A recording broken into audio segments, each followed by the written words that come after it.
Meus amados, paz seja convosco, sejam todos bem-vindos. Estamos gravando hoje mais um vídeo para o nosso canal e vocês já devem ter percebido que nós recentemente iniciamos um novo segmento de entrevistas no estilo podcast. E eu tenho a alegria de receber aqui hoje o pastor Wallace Ribeiro, pastor, presidente, líder da Igreja Batista Ágape. Nós falaremos sobre muita coisa boa, conheceremos um pouco mais sobre a vida do pastor. Convido você a ficar até o final. Falaremos sobre a sua juventude, sua cidade, sua conversão, os líderes que influenciaram o pastor, os líderes que ainda hoje ele segue, ele ouve, ele procura aprender com eles. Falaremos também sobre a Igreja Batista Ágape, que é a igreja da família. Pastor, feliz em recebê-lo. Volto a falar da minha alegria, da minha satisfação em receber o senhor aqui. Já estive com o senhor lá, sei de como o senhor é um paizão, vamos assim dizer, para todos os que estão com você lá. E eu estou feliz da gente bater esse papo hoje. Seja bem-vindo. Muito obrigado, presbítero Mateus. Me sinto honrado em estar aqui com você. Parabéns pelo canal, parabéns por essa porta, né, para a gente poder ainda mais falar do Evangelho. E, mais uma vez, me sinto honrado de estar aqui. Sei que você é um grande homem de Deus e eu tenho certeza que esse canal aqui, que esse bate-papo vai ser muito bacana, vai edificar a tua vida. Então, fica conosco aí até o final e Deus vai falar com a gente. Obrigado, Matheus. Pessoal, e aqui eu quero já fazer um convite para você. Talvez você ainda não é inscrito no nosso canal, não conhece o nosso trabalho. Nós temos aí várias mensagens, né, bíblicas, estudos bíblicos. Você que conhece o pastor Wallace, coloque aqui um comentário: conheço o pastor, vou lá na igreja, sou ovelha do pastor, né? Ou uma situação que você conheceu o pastor, acompanha o pastor na rádio, né, que tem o programa já há vários anos. Então, seja interativo nesse vídeo, isso você nos ajuda a alcançar mais pessoas.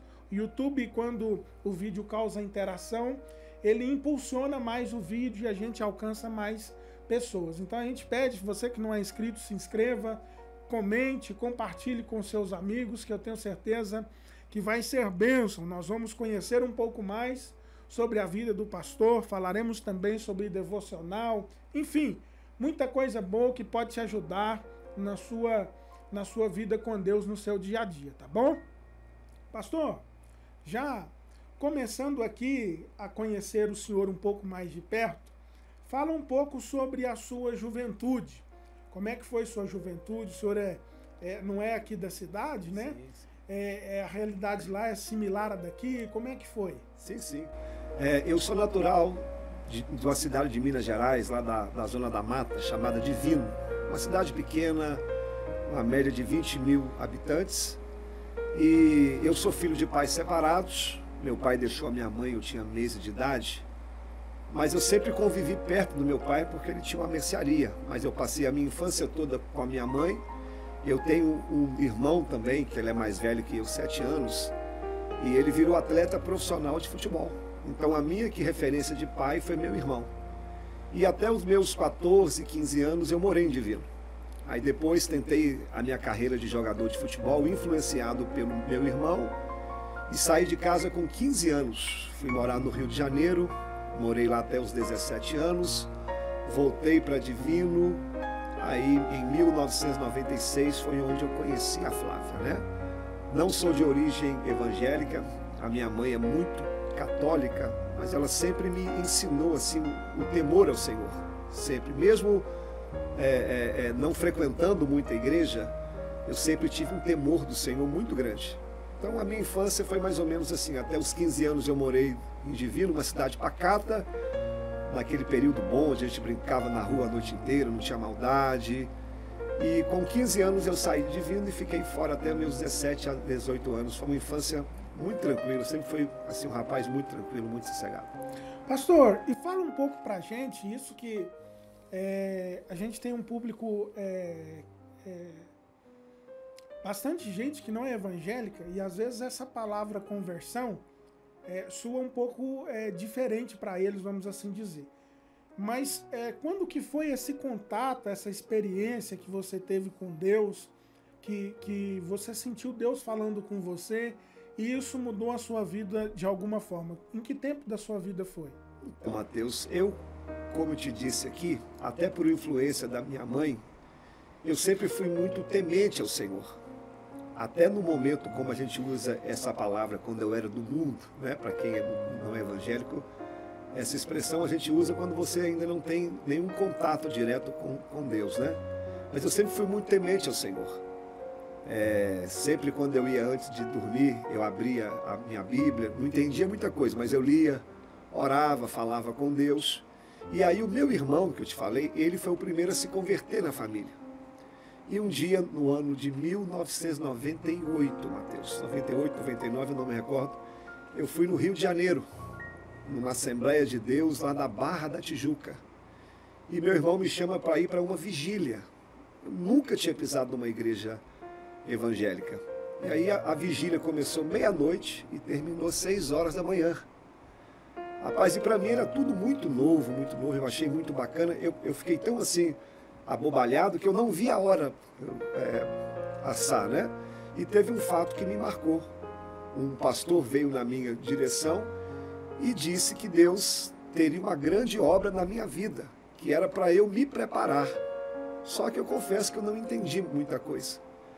Aí eu voltei para minha cidade natal, muito encantado com tudo que eu vi ali, e procurei uma igreja na minha cidade. E por influência de um amigo meu chamado Irineu, eu passei a frequentar a Igreja Batista Nacional Nova Vida. A igreja onde eu me casei, me converti, batizei e tive o privilégio de pastorear. O pastor aqui presidente era o meu pai na fé, pastor Edilson Marcos. Mas assim, de 99, eu fui me converter mesmo, foi no ano de 2001. Porque a conversão, ela é um processo, né? Até eu abandonar os vícios que eu falo, o único vício que eu tinha era de bebida mesmo. Eu sempre gostei muito da noite, de futebol, de estar em festas. Então eu demorei o processo de conversão, Mateus, uns 2 anos mais ou menos, né? Então esse processo de conversão para mim, eu sempre ensino isso muito para o pessoal que está frequentando a Ágape, que a conversão ela é um processo. A gente tem que fazer as nossas renúncias, se cair, confessa, levanta de novo, não pode desistir. Então no ano de 2001 foi onde eu tive um encontro com Deus de verdade. Depois eu vou contar para você mais detalhadamente, mas eu gastei uma média de 2 anos para me converter, desde esse período que eu fui aqui no Rio de Janeiro até o momento onde eu me batizei no ano de 2001. É interessante, né, pastor? Eu acho que às vezes há muita incompreensão a respeito disso. O pastor falou uma coisa aí que eu acho extremamente importante. Eu acho que a jornada não está em quem chega primeiro, quem converte primeiro, mas é em você não desistir, né? Porque todos nós temos as nossas fraquezas, as nossas dificuldades, e às vezes um rompe com mais facilidade, outros demoram, mas o importante é a gente perseverar. Pastor, o senhor falou sobre a Flávia. Conta para nós como é que foi o início, né, da relação de vocês. Sim. Foi uma paixão à primeira vista? Você conquistou ela mais rápido, levou mais tempo? Como é que foi? Então, Mateus, a nossa cidade é pequena, né? Então eu já conhecia a Flávia através dos pais dela, que meu pai tem uma mercearia, e os pais dela já compravam lá. Só que na época eu era muito novo, e aí quando eu virei adolescente, a gente jogava futebol num clube. Aí tinha o futebol masculino e o futebol feminino. Aí foi onde eu tive a minha primeira aproximação com a Flávia, no ano de 1996. Foi onde a gente se aproximou, a gente começou a se relacionar, mas que nada sério. Aí depois a gente se separou e reatamos no ano de 97. Aí nós começamos mesmo um namoro. Eu não era cristão, a Flávia também não era cristã. A gente muito novo, eu com 17 anos, ela com 16. E tudo nós conseguimos juntos. Por exemplo, nós aceitamos a Cristo juntos. E antes de conhecer a Cristo também, Mateus, a gente, até por não saber o que é certo e errado, nós passamos a morar juntos. Foi praticamente nesse período de conversão que eu te falei.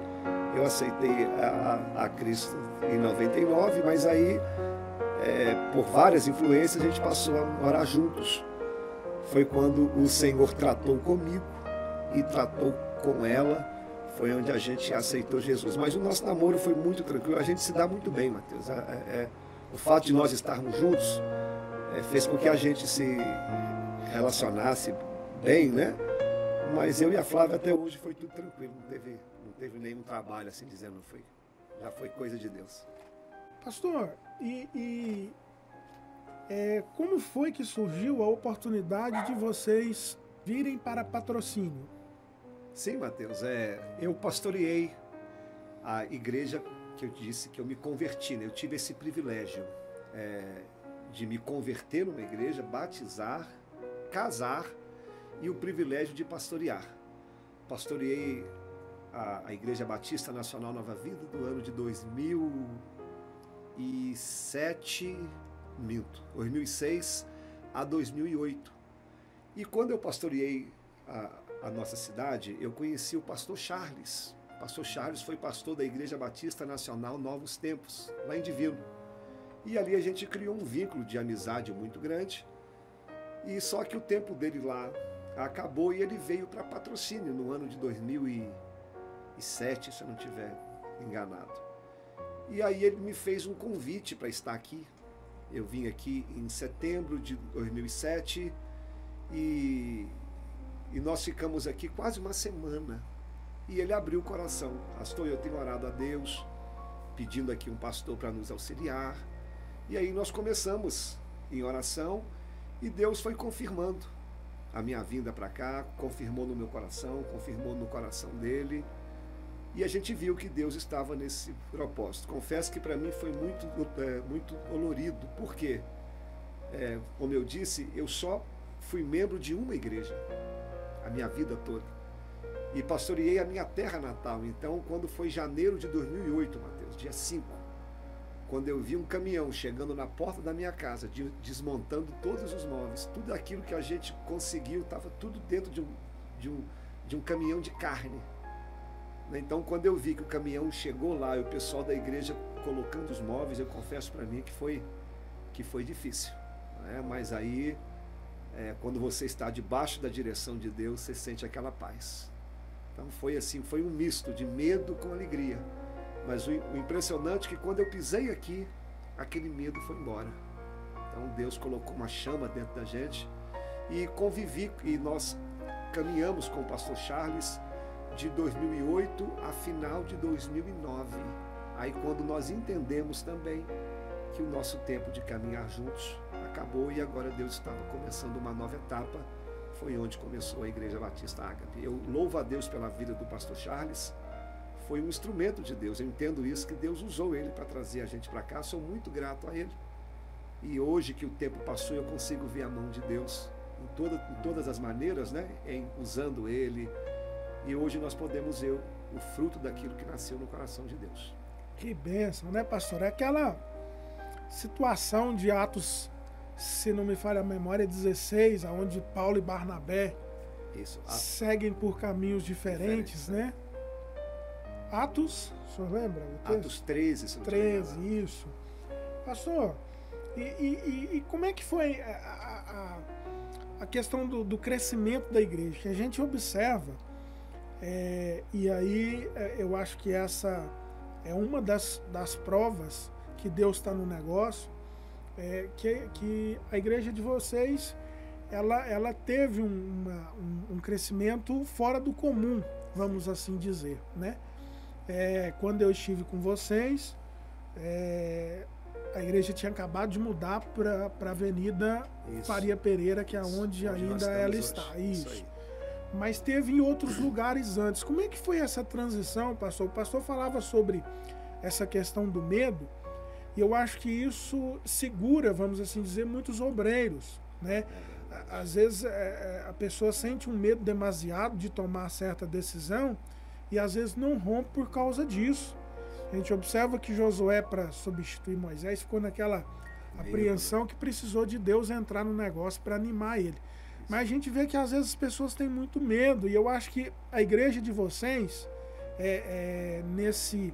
nesse contexto, o senhor vamos dizer que é extraordinário, de saber entender que Deus está abrindo a porta e acreditar naquilo para poder tomar a decisão que precisa ser tomada. Fala para nós como é que foi essas transições da igreja, esses passos que foram dados. Então, Mateus, eu sempre ensino para os nossos obreiros que o crescimento ele vem de Deus. Né? A partir do momento que você está debaixo da direção de Deus e faz aquilo que Deus nos orienta, as coisas começam a fluir naturalmente. E hoje, assim, quem me ouve, eu sempre ensino isso, que tudo provém do Senhor. Quando nós chegamos aqui em Patrocínio, a nossa igreja começou no bairro Enéas. E na época, Mateus, você é natural daqui, você sabe, era um bairro muito perigoso e muito discriminado. Eu não conhecia quase ninguém aqui. Quando alguém perguntava assim, pastor, onde era a sua igreja? Eu falava, lá no bairro Enéas. O pessoal, ixi, lá, pastor. Mas assim, a gente nunca viu isso como uma barreira e como um impedimento. Desde o momento que a nossa igreja foi colocada lá, Deus também botou muitas pessoas boas ao meu lado. E com 1 ano e meio, como você disse, a Ágape teve um crescimento assim fora do normal. A gente fazia o culto e o pessoal ficava lá na rua. E a nossa igreja a vida inteira foi no bairro Enéas. Aí, quando nós vimos que não tinha mais condições, nós procuramos um novo salão. E procuramos no bairro Enéas, não tinha nenhum salão maior do que nós estávamos, né? E aí surgiu uma oportunidade no bairro Santo Antônio. Hoje é a Igreja Videira, se eu não estiver enganado. E quando nós saímos do bairro Enéas para o Santo Antônio, Mateus, eu confesso também que teve muita gente que se levantou contra. Porque, como você disse, tem muito medo, tem gente que tem medo dos desafios, tem gente falando que não ia dar certo, porque 80% do nosso pessoal era do bairro e o pessoal não iria acompanhar. Mas eu sempre tive algo comigo, Mateus. O medo é natural, mas eu aprendi que quando você está debaixo da direção de Deus, você não precisa temer. E eu sempre procurei saber se Deus estava na causa ou não. Então nós mudamos para o bairro Santo Antônio. Confesso que nós perdemos algumas pessoas por causa desse motivo, mas com 1 ano e meio que nós estávamos lá, aquele salão também não cabia mais de gente. A gente fazia culto com o pessoal lá na rua. E aí oramos também, pedimos a Deus um outro salão. Foi onde nós estamos hoje. E quando nós fomos mudar também, Mateus, muita gente se opôs, né, que não vai dar certo. Até questão de valores, Mateus. A mudança do Santo Antônio para onde nós estamos hoje, o aluguel triplicou. Então era um desafio numérico e um desafio também financeiro. Mas aí quando eu vi que Deus estava na causa, nós fomos e graças a Deus, esse período que nós estamos lá desde 2014, Deus supriu todas as necessidades e a igreja tem crescido, repito, né? Não é por causa do pastor, do louvor, dos membros, nada, isso é porque o Senhor está na causa. A gente só caminha debaixo da direção de Deus. E agora nós já vamos para outro desafio, Mateus. A igreja comprou 3 lotes naquele loteamento Jardim das Oliveiras. E nós estamos aí, a qualquer hora, esperando só o engenheiro dar a assinatura lá e já vamos para outro desafio. Porque eu aprendi também, Mateus, que na obra de Deus você não pode acomodar. A gente tem que estar sempre crescendo, melhorando em todas as áreas. E se é para o reino de Deus, a gente não pode temer. A gente tem que romper os desafios. Que bênção, pastor. Glória a Deus. Deus é fiel, né? Pastor, fala um pouco. Eu vou falar do que eu lembro, porque eu ainda estava lá nessa época, quando surgiu a possibilidade da igreja unir com o ministério do pastor Silas Malafaia. Isso mesmo. Como é que foi esse processo? Conta um pouco para nós dessa proximidade, como que o pastor Silas, né, chegou até você. Sim. Então, Mateus, eu a vida inteira eu pertencia a uma convenção, Igreja Batista Nacional, a vida inteira. Aí quando a Ágape surgiu, eu me filiei ao ministério do meu pai na fé, pastor Edilson Marcos Oliveira, Ministério Nova Vida. Tem 15 igrejas debaixo do nosso ministério. Porém, o meu pai na fé faleceu agora. Faleceu de Covid no ano de 2020. Mas aí eu também estava debaixo da liderança espiritual do pastor Silmar Coelho. Daqui a pouquinho eu falo um pouquinho sobre isso, mas eu estava na convenção Nova Vida e debaixo da liderança espiritual do pastor Silmar, que é muito amigo do Silas Malafaia. Eu tenho muitas pessoas que são amigas dele, né? Eu confesso que eu nunca tive contato direto com o Silas para falar aqui sobre isso. Houve pessoas ao lado dele que me sondou. Pastor, a gente sabe que você é muito amigo da nossa turma, e o pessoal fala muito bem, né, de você, e ele queria saber a possibilidade de se juntar. Mas aí o que eu entendo, Mateus? É que eu falo com você da liderança, está debaixo da direção do Senhor. Por mais que eu admire o pastor Silas, gosto demais do ministério dele, as pessoas que andam com ele são meus amigos, mas eu não acho justo. Por exemplo, até com o meu pastor, com o meu pai na fé, né? Não seria justo eu chegar até ele e me desligar sem motivo nenhum. Até porque eu entendi que o reino de Deus, muito maior que as placas ou convenções, é você estar debaixo da direção do Senhor. Sou muito grato a eles, né? Mas houve essa sondagem, mas aí eu respondi a ele dessa maneira, que eu não poderia ser injusto para aquele que me estendeu a mão quando eu mais precisei, que era o meu pai na fé. E tenho contato com eles até hoje. Pastor, o senhor citou o Silmar Coelho, citou o seu pai na fé, pastor Edilson? Edilson. Fala pra gente de um mentor, uma pessoa que você teve como referência, e eu digo mais no início da fé, porque eu queria que você acrescentasse também nos dias de hoje. A gente sabe que você já contou um pouco da sua história. Até o ano 2000 não era como é hoje, eram bem menos líderes, bem menos visibilidade, né? Até porque da questão da tecnologia. E hoje tem muita gente por aí e muita coisa, às vezes até diferente, né, do que o normal. Mas assim, fala pra gente de pessoas que você tem como referência, que você aprendeu, princípios e coisas que são importantes. Muito bom. Essa pergunta é muito boa, Mateus, porque hoje em dia, com esse excesso de tecnologia, ao mesmo tempo que é bom, porque você tem acesso a tudo, se você não tiver um filtro espiritual, aquilo te faz mal. O meu pastor usava uma ilustração que eu nunca esqueci.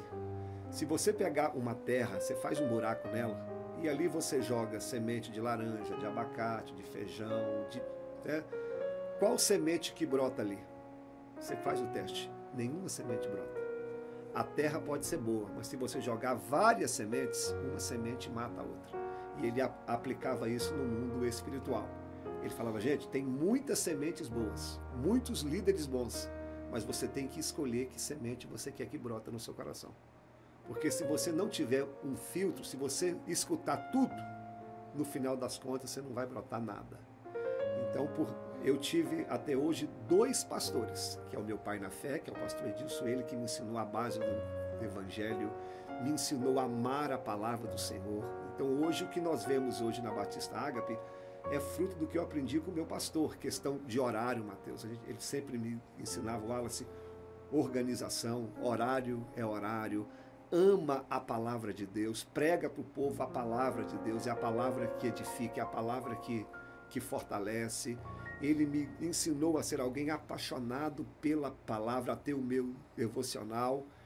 Então, eu como no começo da fé, eu tive o meu pastor Edilson como referência e confesso a você que até hoje eu escuto mensagens dele. Eu tenho lá em casa no meu computador mais de 200 sermões dele, que eu vejo, leio, né? E aí o meu pastor Edilson foi num congresso do pastor Silas, congresso chamado Fogo para o Brasil, nem sei se existe ainda. Eu acho que existe ainda. Aí o meu pastor falou, Wallace, eu ouvi um pregador lá que eu gostei muito dele, o nome dele é pastor Silmar Coelho. Aí o pastor me deu uma mensagem dele, na época era fitinha ainda, chama Você Também Vai Conseguir. Rapaz, eu escutei aquela mensagem, mas falou tanto, fortemente comigo, e eu peguei atrás daquela fitinha, tinha o contato dele, né? Aí eu peguei o contato dele e adquiri mais fitas dele. E, rapaz, fui sendo tão grandemente edificado, e um dia eu liguei para ele.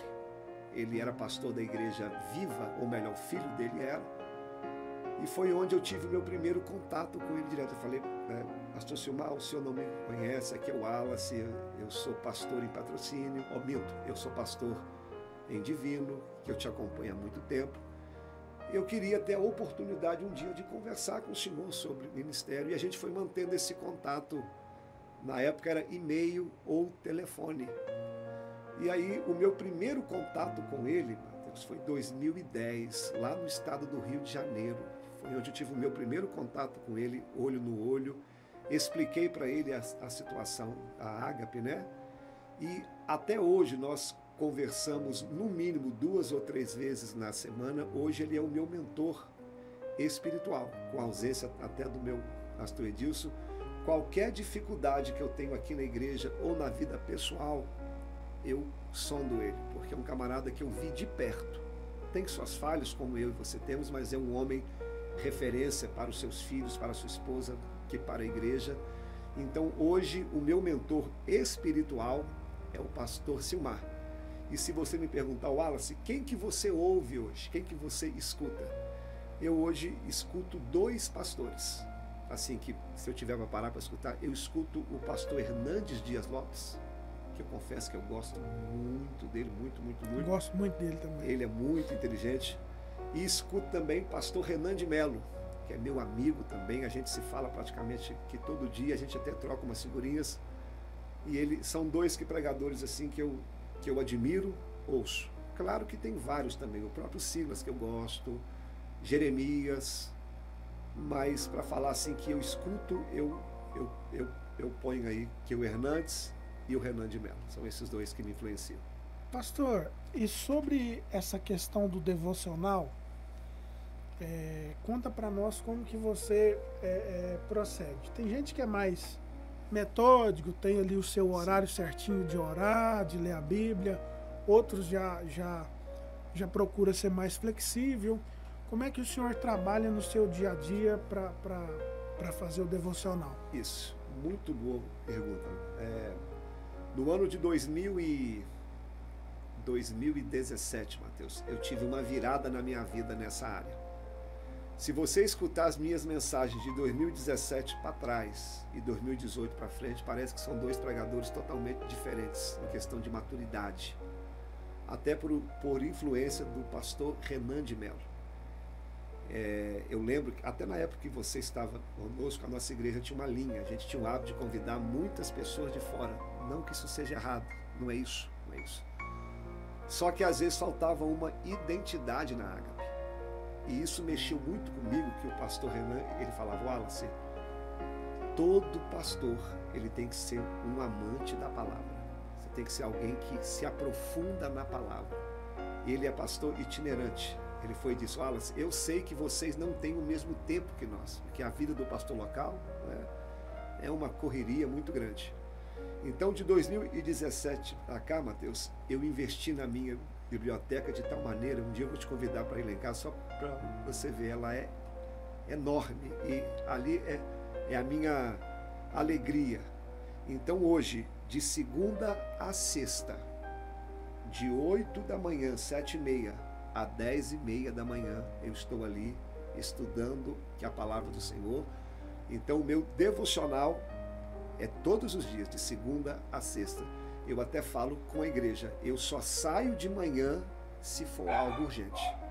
Pelo contrário, não me interrompa. Agora, claro, se for algo sério, uma visita, um velório, alguma coisa, aí a gente para. Então eu tenho essa disciplina, já tem 4, 5 anos. Eu hoje, Mateus, para montar um sermão de 30 minutos, eu gasto hoje uma média de 1 mês a 1 mês e meio. Então, assim, eu aprendi a amar a palavra de tal maneira, de se dedicar até porque nós somos representantes de Deus aqui na terra no quesito da palavra. Então a gente tem que se preocupar, então a gente tem que ter esse zelo. Então eu tenho essa devocional de estudo da palavra, e durante o dia eu sempre ando com um livro na bolsa. Parei um tempinho, estou lendo um livro, né? Então eu tenho esse hábito de devocional, e à noite, antes de dormir, eu escuto também alguma mensagem desses pregadores que eu te falei, para sempre edificar a nossa fé. Eu tenho esse hábito. Eu vi o senhor falando, pastor, eu lembrei de um ensino que eu tive acesso também já há algum tempo. Não sei se o senhor conhece ele, o pastor Gesiel Gomes. Conheço, fera. E eu me lembro, ele estava dando um estudo para obreiros. E ele falou justamente essa questão que o senhor falou com relação ao tempo. Às vezes a gente não dedica o tempo que deveria a uma mensagem. E aí nesse ensino lá ele nos orienta a exaurir o texto, a gastar o texto, deixar tudo que o texto tem para a igreja. Eu acho que isso entra até naquele assunto que o pastor estava falando, de falta de profundidade, né, pastor? Que a gente estava falando o senhor falou de ter o filtro, né? Porque muita gente às vezes não dedica. Quando o senhor falava, eu lembrei, eu passei por uma experiência similar. Eu não vou me lembrar a época, mas a gente consegue observar claramente que quando a gente dedica. Eu contratei um curso, não sei se o senhor conhece, e aqui não é publicidade não, é porque é bom. Da Academia de Pregadores, já ouviu falar? Não. É uma plataforma online, pastor, que abarca vários cursos. Bacana. E é muito completo, sabe? Muito bom. Depois você deixa o link aí pra gente. Eu vou deixar. E assim, muito acessível. Eu acho que eu pagava R$50 por mês, uma coisa assim, era barato. E assim, mudou a minha mensagem, a minha forma de entender a Bíblia, de enxergar Deus. Então, assim, eu acho que é fato, e aí eu acho que as pessoas hoje têm dificuldades nessa questão, pastor, do devocional. Isso. Às vezes, e principalmente eu acho que a pandemia me ensinou muito isso, não sei se o pastor teve essa percepção, mas quando veio essa paralisação, a gente fica meio... na minha concepção, pelo menos, assistir o culto pela TV não é a mesma coisa de você estar na igreja. Nada substitui a presença, né? E eu acho que a gente vai relaxando, pastor. Não, agora eu vou assistir em casa, hoje eu não vou no culto não, assisto aqui mesmo. E aí a gente vai acostumando com essa situação de ir no culto uma vez na semana. E aí eu acho que isso vai trazendo um prejuízo muito grande para a nossa necessidade de relacionar com Deus no dia a dia. Eu acho que pessoas igual ao senhor, líderes igual ao senhor, que tem essa... Eu vou trazer, todo mundo que eu trazer, eu quero falar sobre o devocional, porque eu acho que é uma coisa que até nos líderes, pastor, depois dessa pandemia, eu acho que está sendo importante. Pessoas que às vezes eram muito dedicadas e acostumou a pegar um sermão pronto na internet, né? Acostumou aí vai orando menos, a coisa vai ficando mais apertada. Assim, presbítero, a vida do pastor local, você sabe disso, ela tem vários ladrões, entre aspas. Porque se eu quiser, hoje, eu tenho problema para resolver 24 horas por dia. Só que você tem que separar aquilo que é importante e aquilo que é urgente. Se você lê Atos capítulo 6, quando a igreja deu aquele boom, o que os apóstolos fizeram? Eu vou me dedicar à palavra e à oração, vocês se dedicam à mesa. Então, hoje em dia nós estamos tão preocupados, por exemplo, com a construção, com o templo, até mesmo com coisas particulares, que a gente se esquece do principal. Exemplo, eu fui chamado para quê? Eu fui chamado para pastorear vidas e ensinar o evangelho. Então eu tenho que me dedicar a isso. Claro, o meu primeiro ministério é em casa, é a minha família. Mas em relação à igreja, eu não posso deixar, presbíteros, as outras coisas secundárias do evangelho me roubar o tempo do estudo. E aí, como que eu fazia antes? Antigamente, que eu pegava um texto, eu via só aquilo que ele queria dizer, mas não me aprofundava, porque eu aprendi até com Hernandes que você tem que entender o texto, para quem que o texto foi escrito, por quê, quando, qual a dificuldade. tem todo um contexto por trás. Então você tem que entender, depois que você entende, você traz à tona dentro da nossa realidade. E eu confesso que na nossa igreja, Mateus, nós temos ali na sexta-feira o culto da palavra, um culto onde a gente abre para dar um estudo bíblico. Meu coração alegra que em plena sexta-feira nós temos ali uma média de 300 pessoas para ouvir a palavra do Senhor. Glória a Deus. E como que eu falo para o pessoal, não tem pastor de fora, não tem campanha, o povo vai lá por amor à palavra do Senhor. Então quando você se dedica e você vê os frutos, você vê pessoas contando testemunho, pessoas sendo edificadas.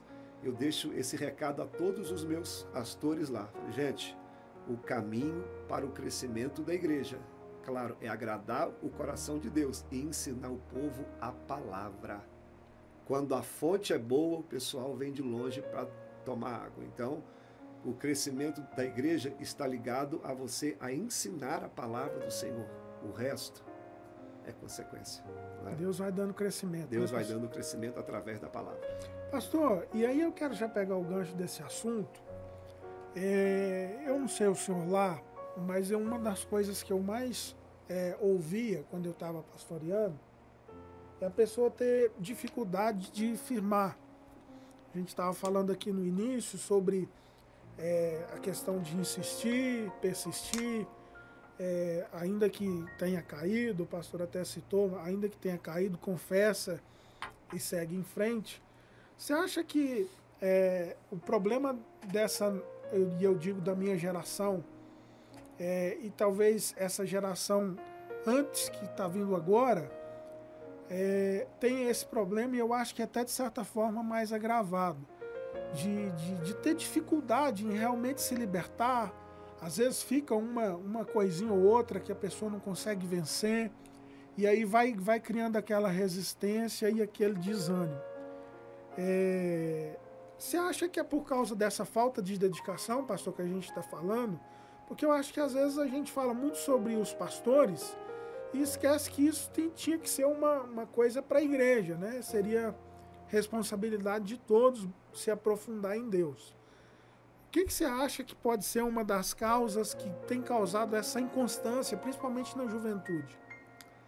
Mateus, não tem um só motivo. Eu diria que são vários. Por exemplo, nós vivemos hoje uma geração de pessoas infiéis.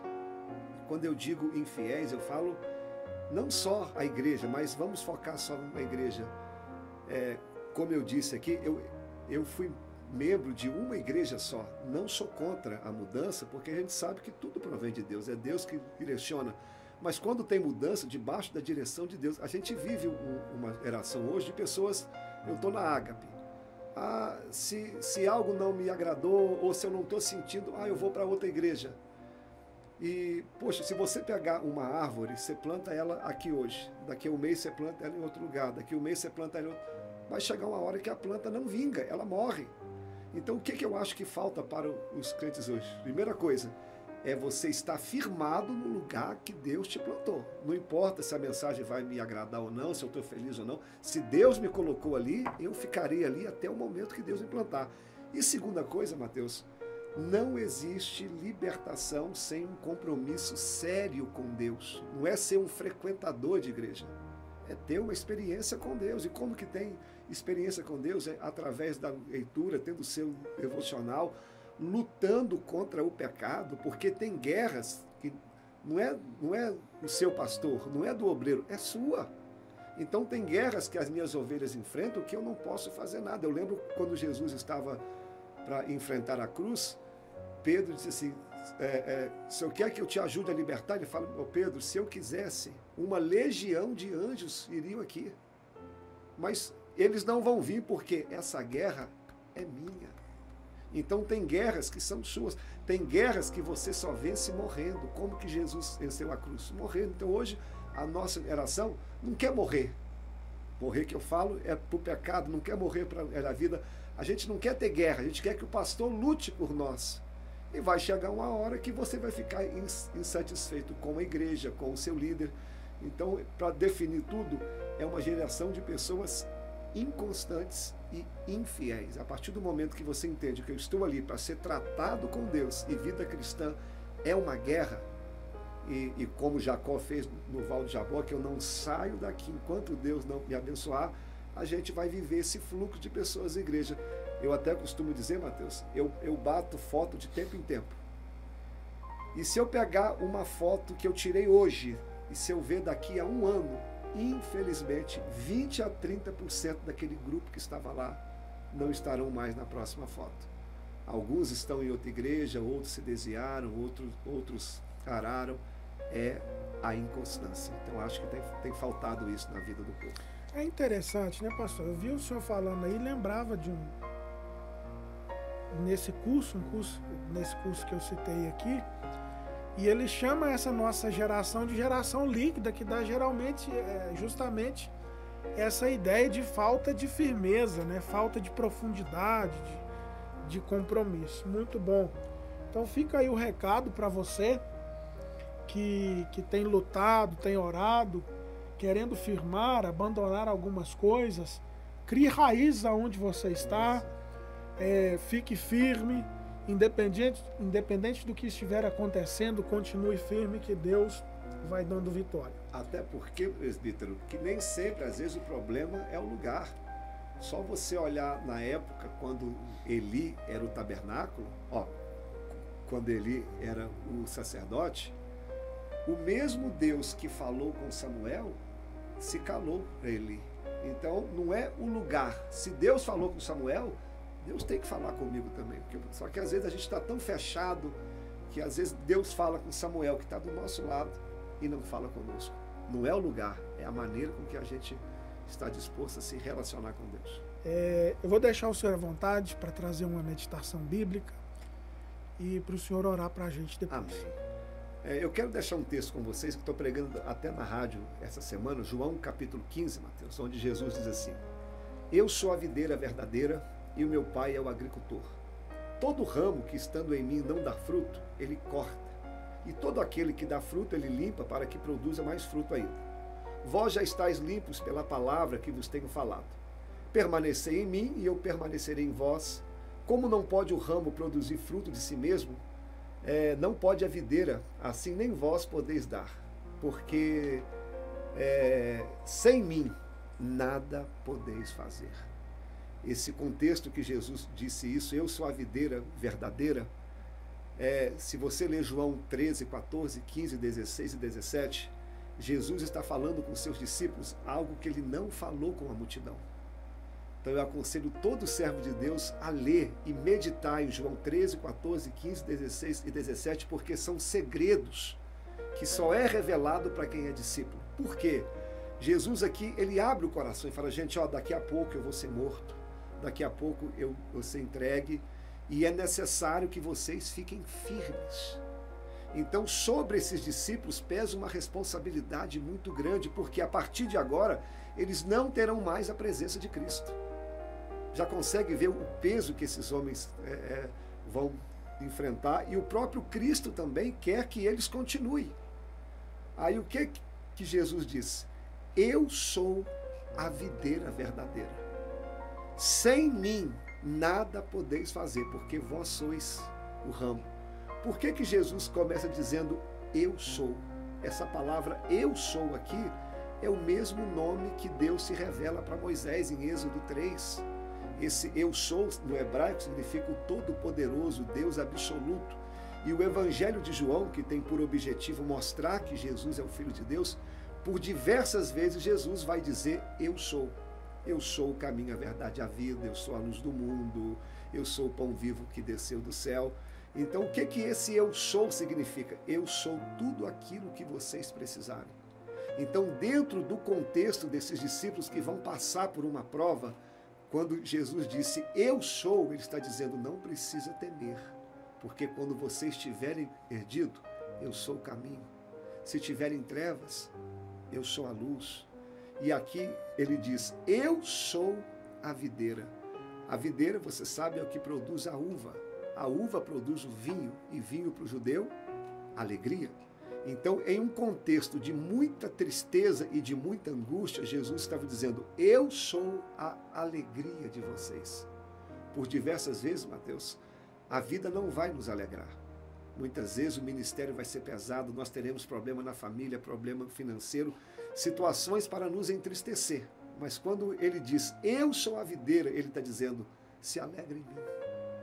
O próprio Abacuque diz no seu livro, no capítulo 3, versículo 17, ainda que a figueira não floresça, ainda que os campos não produzam mantimento, ainda que não haja ovelhas no aprisco, ainda que os gados sejam arrebatados, todavia eu me alegrarei no Senhor e exultarei no Deus da minha salvação. E Jesus, ele diz, eu sou a videira verdadeira. Por que ele diz verdadeira? É sinal que tem uma falsa. Mas quem é essa videira falsa? No Antigo Testamento, o Senhor havia elegido Israel para ser a videira. Se você ler Isaías capítulo 5, Jeremias capítulo 2, Salmo 80, versículo 18, Israel era a videira de Deus responsável para trazer o Salvador ao mundo. Só que a videira falhou. Israel caiu na idolatria. Israel se desviou do Senhor. Então, naquele momento, era praticamente impossível a promessa do Pai se cumprir, com a videira falhando. Então, Jesus está com seus discípulos e ele diz, ainda que Israel tenha falhado, ainda que a religião tenha falhado, eu sou a videira verdadeira, ou seja, eu sou aquele que irei fazer a promessa do Pai se cumprir. Eu acho isso tão bacana, Mateus, porque às vezes os homens falham, a religião pode falhar conosco, mas a promessa de Deus não vai parar, porque é em Jesus que tudo se cumpre. E eu termino dizendo, ele diz assim, eu sou o ramo, eu sou a videira, e vós os ramos. Sem mim nada podeis fazer. O que eu acho interessante, eu encerro aqui, que antes de Jesus pedir o fruto, ele pede o relacionamento. Ele diz, se vocês permanecerdes em mim, aí vocês irão frutificar. O que eu quero falar para todos nós aqui? É impossível frutificar sem nós estarmos ligados em Jesus. Hoje o erro de muitos líderes, de muitos membros, de muitos servos do Senhor é querer dar fruto sem antes estar ligado. Não existe. O ramo é frágil, ele só pode produzir se receber a seiva que vem da videira. E outra coisa, tem que estar ligado nela o tempo inteiro, o tempo todo. A gente comete um erro, a gente pensa que Jesus quer o nosso trabalho primeiro. Isso é religião. Eu tenho que fazer, eu tenho que correr aqui, tenho que fazer lá, eu tenho. Sendo que, na verdade, antes do trabalho, Jesus quer a nossa comunhão. Até porque, presbítero, se eu deixar de ser pastor da Ágape, Deus coloca outro. Se eu não tivesse aqui hoje, tinha outra pessoa. Se eu não prego amanhã mais, tem outras pessoas que pregam. Mas se eu deixar de ter comunhão com Deus, quem pode fazer isso por mim? Ninguém. Então, Cristo quer, antes de fruto, a nossa comunhão com Ele. Se você ler Levíticos capítulo 19, uma das ordens que Deus dá é essa. Quando você plantar uma árvore, durante 3 anos, você não pega um fruto dela. No 4º ano, os frutos serão do Senhor. E no 5º ano, vocês comem dela. O que Deus lhe disse? Quantos anos foi o ministério de Jesus aqui? Mais ou menos 3 anos e meio. Durante 3 anos e meio, os discípulos não fizeram um milagre. Foi apenas tendo comunhão com Jesus. É Jesus ensinando o que pregar, o que fazer, como orar, o que é o reino de Deus. Só no livro de Atos que você vê os discípulos dando frutos para Deus. Olha que coisa interessante. Antes do fruto, Jesus quer a comunhão. E Jesus, ele disse assim, todo ramo que se desligar de mim será cortado e morto.